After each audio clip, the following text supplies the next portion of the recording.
Hi friends, welcome back to my channel Pushpaji kitchen. ఈరోజు మనము ములక్కాడలు వేసి టమాటో సాంబార్ చేయబోతున్నాము. ఈ టమాటో సాంబార్ చాలా టేస్టీగా ఉంటుంది. మనకు అన్నంలోకి ఈ ఒక్క సాంబార్ ఉంటే చాలు, అన్నమంతా తినేస్తాము. మళ్ళీ దీనంచుకు కర్రీ కానీ ఇంకా వేరే ఏది కూడా అవసరం ఉండదు. ఒక సాంబార్ ఉంటే సరిపోతుంది. అన్నం మొత్తాన్ని చిటికెలో ఖతం చేస్తాము. అంత టేస్టీగా ఉంటుంది. పిల్లలకు కూడా చాలా బాగా నచ్చుతుంది. మరి మీరు కూడా ఒకసారి ఈ విధంగా టమాటో సాంబార్ని ట్రై చేయండి. మరి ఇది ఎలా తయారు చేసుకోవాలో చూద్దాము. టమాటో సాంబార్ కోసము మంచి ఎర్రగా మక్కిన టమాటోలు తీసుకోవాలి. ఇక్కడ నేను 1/2 kg వరకు తీసుకున్నాను.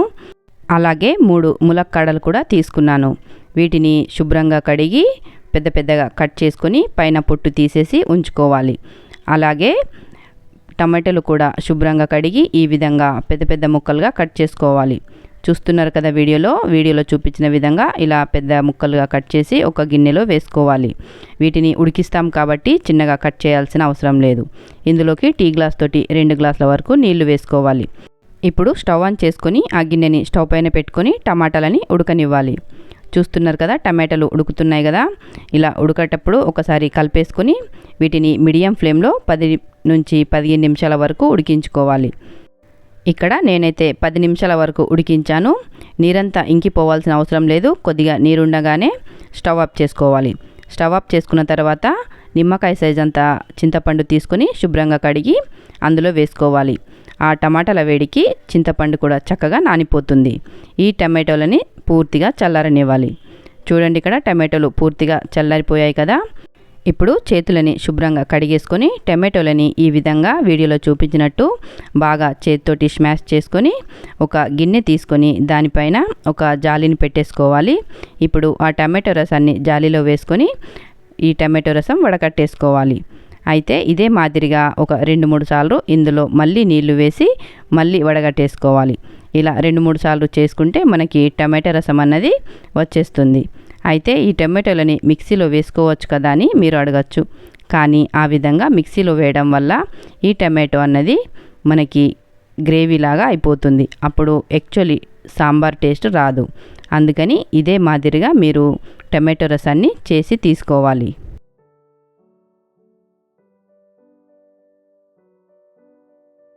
చూడండి, నేను ఇక్కడ టమాటోలో 3-4 సార్లు నీళ్లు వేసుకుంటూ ఈ విధంగా టమాటో రసాన్ని చేసి తీసుకున్నాను.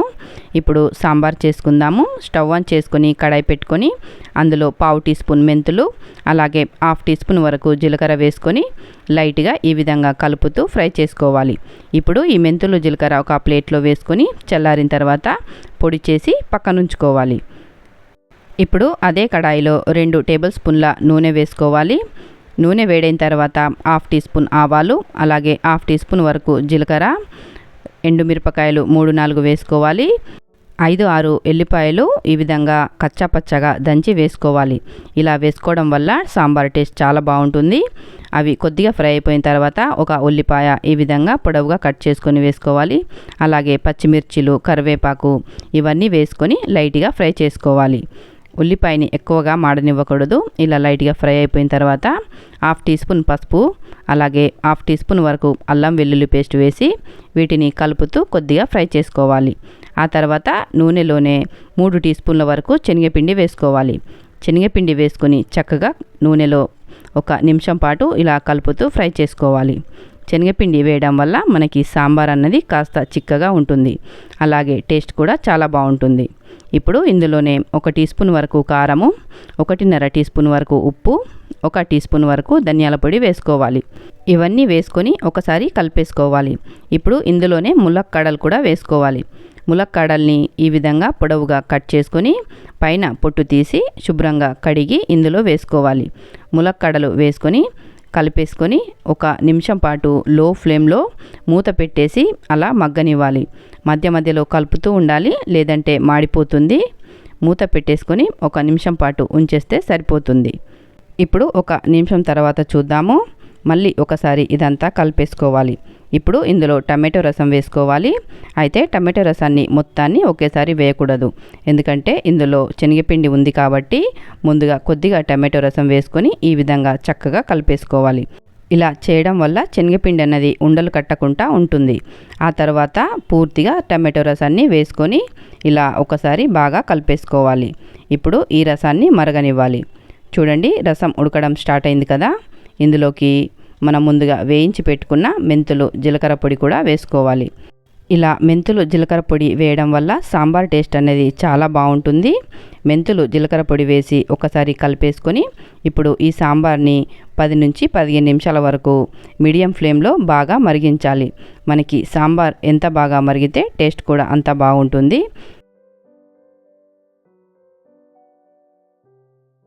చూడండి, ఇక్కడ మన సాంబార్ రెడీ అయిపోయినట్టుంది.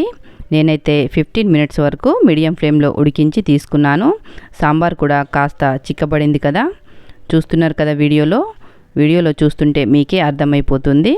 కాస్త చిక్కబడింది కూడా. ఈ సాంబార్ మరీ చిక్కగా కూడా ఉండకూడదు. ఇలా కాస్త పల్చగా ఉంటేనే టేస్ట్ బాగుంటుంది. ఫైనల్గా కొత్తిమీర వేసేసి ఒకసారి కలిపేసుకోవాలి. ఇక ఎంతో టేస్టీగా ఉండే సాంబార్ అయితే రెడీ అయిపోయింది. ఈ సాంబార్ రైస్లోకి చాలా టేస్టీగా ఉంటుంది.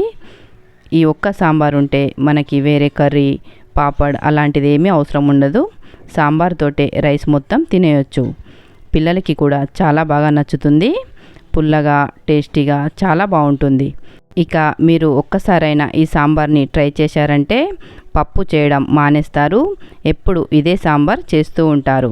అంత బాగుంటుంది. మరి ఆలస్యం చేయకుండా మీ ఇంట్లో మీరు కూడా ఈ సాంబార్ రెసిపీని ట్రై చేయండి. మరి మీకు ఎలా కుదిరిందో నాతో కామెంట్స్లో షేర్ చేసుకోండి. అలాగే సాంబార్ రెసిపీ నచ్చినట్టయితే ప్లీజ్ లైక్ చేయండి. మరి కొత్త వాళ్ళు ఎవరైనా నా ఛానల్ని ఫస్ట్ టైం చూసినట్టయితే ప్లీజ్ సబ్స్క్రైబ్ చేసుకోండి. మీ ఫ్రెండ్స్కి, రిలేటివ్స్కి షేర్ చేయండి. Thank you for watching.